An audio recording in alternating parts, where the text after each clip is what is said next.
war degdega xogo rasmi ah oo soo dhacaya la helaya waxay sheegayaan in madaxweynaha Soomaaliland Cabdiraxmaan Cirro iyo ra'iisul wasaaraha Israa'iil ay saxiixan doonaan dhowr heshiisyo isla markaana lagu saleyn doono inay dana ay u yihiin Soomaaliland iyo Israa'iil labada dhinacna ay kala faa'iideysan doonaan markii ugu horeysana si rasmi ah loo shaacin doono heshiisyadan waxaase heshiisyadan la sheegay inay caqabad ay ku noqon doonto dawladda federaalka Soomaaliya oo muddo ku soo horjeesatay in la aqoonsado Soomaaliland iyadoona dadaalo xoogan ay gelisay qaramada midoobana ay horgeysay aqoonsiga Soomaaliland inay ka soo horjeedo isla markaana ay samarnaba ku qanacsanay aysan raali ka ahayn qorshayaal halis ah oo waaweyn ayaa socdo iyadoona la xusay in tani caqabad ay ku noqon doonto Soomaaliya haddii uu heshiiskan la sheegay inuu dhici doono isla markaana uu dhaxmari doono Israa'iil iyo Soomaaliland qorshayaashan ayaa caqabad adag ku noqon doona dawladda federaalka Soomaaliya iyadoona la kala saxiixan doono ama la furi doono safaarado ee labada dhinac u dhaxaysa ee Soomaaliland ay laga furi doono safaaradda Israa'iil halka Israa'iilna laga furo safaaradii ugu horeysay ay Soomaaliland yeelan doonto taasina ay noqon doonto wadan rasmi ah oo aqoonsan tahay Israa'iil isla markaana ay la tacaamuli doonto xogo hoosaad waxaa la helayaa ay sheegaya in dawladda federaalka Soomaaliya ay bilowday sidii u joojin lahayd heshiiskan isla markaana si degdeg ah ula hadashay amiirka amaba suldaanka dalka Saudi Arabia iyo silamida amiirka dalkaasi iyo dhinaca kale madaxweynaha dalka Turkiga Rajab Tayyip Erdogan iyo wadamo kale oo dariska Carbeed iyo Islaam sidii ay u soo faragelin lahaayeen arrinkan oo lagu sheegay in safaaradda Soomaaliland ay ka furan doonto Israa'iil halka Israa'iilna ay markii ugu horeysay geeska Afrika ay ka furan doonto safaaradeedii ugu horeysay ay ku yeelan doonto Soomaaliland soo dhaw daawadayaal haddii nagu cusub tahay nagu soo biir subscribe channelka like share muuqaalka si share garay asxaabteeda gaarsii aynu guda galno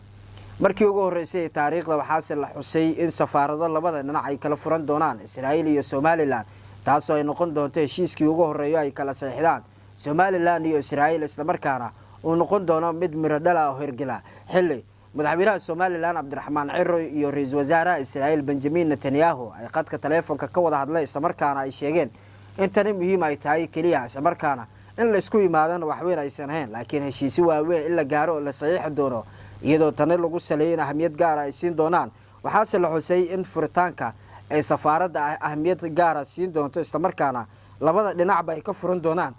muddo hal sano ee gudahooda iyo safiiro buuxa oo labada dhinac isla markaana ay isdhaafsan doonaan si degdeg ah safaaradda ay qaadan doontaa in lagu soo gabagabeeyo muddo hal sano iyadoona ay sheegeen in safiiro buuxa ay u kala dhaafsan doonaan safiirkii ugu horeeyay Israa'iil oo u fadhin doono Soomaaliland halka Soomaaliland safiirkeeda ugu horeeyay uu gaari doono Tel Aviv isla markaana halkaasina u fadhin doono Soomaaliland taana ay noqon doonto dal buuxa heshiiskan ayaa qayb ka diyaarado toos ah oo u duuli doona isla markaana ka duuli doona Hargeysa una duuli doonaan Tel Aviv oo ka bilaaban doonta waxaase la sheegay 2 bilood kadib in qorshaha uu yahay in diyaaradda ka baxda Hargeysa ay si toos ah ugu degto Tel Aviv Israa'iil halka Tel Aviv diyaaradda ka timaadana ay si toos ah u soo marto hawada isla markaana ugu soo degto Hargeysa iyadoo aysan soo mareynin hawada Soomaali wax leh ama ba aysan aqbali doonin visa wax la yiraahdo waxaase heshiisyada qayb ka la sheegay isafgaradka muugo iyo isdhaafsiga sirdoonka iyo amniga oo markii ugu horeysay iska kaashan doonaan sirdoonka Mossad ayaa xafiis ay ku tababaraan sirdoonka Soomaaliland ka furan doonaan caasimada Hargeysa ee Soomaaliland halkaasi sirdoonka Soomaaliland lagu tababari doono isla markaana Mossad ay saameyn ku yeelan doonaan dhulka Soomaaliland heshiisyadan ayaa la xusay in ahmiyad gaar ah ay leeyihiin isla markaana sidii la isku dhaafsan lahaa sirdoonka dhinaca sirdoonada iyadoo tan ay noqonayso in Soomaaliland ay yeelan doonto sirdoonada ugu awoodda badan ee geeska Afrika dhinaca kale waxaa la sheegay heshiisyada amniga waxay qayb ka yihiin in Israa'iil ay saldhigyo ay ka furto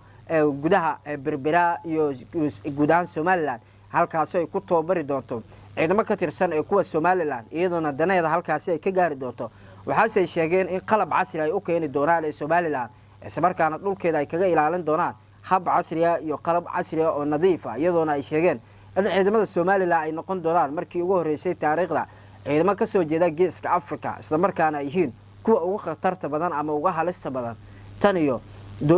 dawladii ugu dambeysay Maxamed Siyaad Barre oo ahaa ciidamadii halka dawladda Soomaaliya ay haayeen ciidamada ugu halista badan ee geeska Afrika ama libaaxyada Afrika loo yaqaanay ayay la sheegay in Somaliland Israel ay u balan qaaday inay u toobari doonto ciidamo adag oo hubanta kuwaas oo ay sheegtay in isla marka ay ka hortagi doonaan weerar kasta oo ugu yimaada dawladda federaalka Soomaaliya iyo dhinacyada kaleba iyadoo ciidamadan lagu saleyn doono toobarkooda aqoon iyo si la mid ah habka jirka loo dhisi doono iyo dhinaca kalena hab maskaxeed in loo dhiso iyo qalab oo casri ah oo adeegsan doonaan oo Israel qalabkii ugu dambeeyay oo Mareykanka soo saaro ay tahay oo lagu sheegay inay adeegsan doonaan ciidamada Somaliland iyadoo lagu saleynayo in ay gaaraan hadafkooda Somaliland kadib markii dhulweynaha Somaliland qariidada ahaan hadiyad loo siiyay madaxweynaha Somaliland Cabdiraxmaan Ciro waxaase dhinaca kalena heshiiskan qaybka diyaaradaha tooska u duuli doona Hargeysa to Tel Aviv ay toos ugu degi doonaan iyadoo Tel Aviv to Hargeysa ay degi doonaan ay gargaareen shaxnado ay sidii doonaan diyaaradaha ka yimaada Tel Aviv iyo si la mid ah aqoon-yahano Israa'iiliyiin ah halka Hargeysa laga dhigi doono magaalo casri ah oo casriyeysan oo isla markaana ay ka horumarsan tahay midda Soomaaliya wax kastana loo aasaasi doono iyadoo la sheegay in diyaaradaha miiga markii ugu horeysay ee Somaliland ay yeelan doonto taasoo ay haysan dawladda federaalka Soomaaliya laakiin Somaliland ay yeelan doonto iyo qalab casri ah iyadoo hawada Somaliland toos loogu wareejin doono dhinaca kale waxa la sheegay in la bari doono habka loo isticmaalo qalabka casriga ah hakiyeenta iyo waxyaalaha la midka ah sirdoonka inta badan ay adeegsadaan iyadoo sirdoonka Somaliland uu noqon doono midka ugu halista badan guud ahaan ee geeska Afrika waxaase diyaaradahan ay keeni doonaan shaxnado kala duwan iyadoo shacabka Somaliland ay Tel Aviv ka degi doonaan shacabka Tel Avivna ay Hargeysa ku soo duuli doonaan ay ku soo degi doonaan tanina ay noqon doonto isdhaafsi muhiim ah iyo isdhexgal bulsho iyo markii ugu horeysay madaxweynaha Somaliland oo u duuli doono Qudus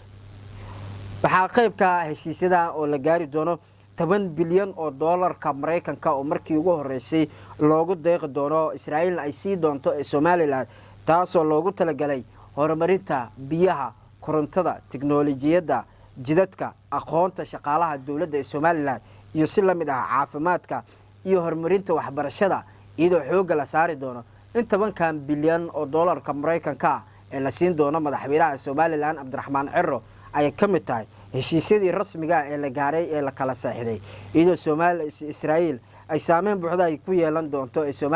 Somaliland wadanka kaliya ay hoos tagi doonto ama ay ka amar qaadan doonto noqon doono Israel iyadoo ay sheegeen inay diyaar u yihiin inay saxiixaan in ay kaliya ay hoos tagi doonaan Israel isla markaana Soomaaliya wax la yiraahdo aysan aqoonin qorshahan halista ayaa ku soo aadaysa xilli dalka oo marxalada adag uu sii marayo Somaliland lagu eedeynayo inay sameysay caqabad xooggan iyo dhibaato inay u soo jiiday guud ahaan gobolka dalalka Islaamka iyo Carabta iyo kuwa Afrikaanka bay ku eedeynayaan intana aysan ahayn wax soconaya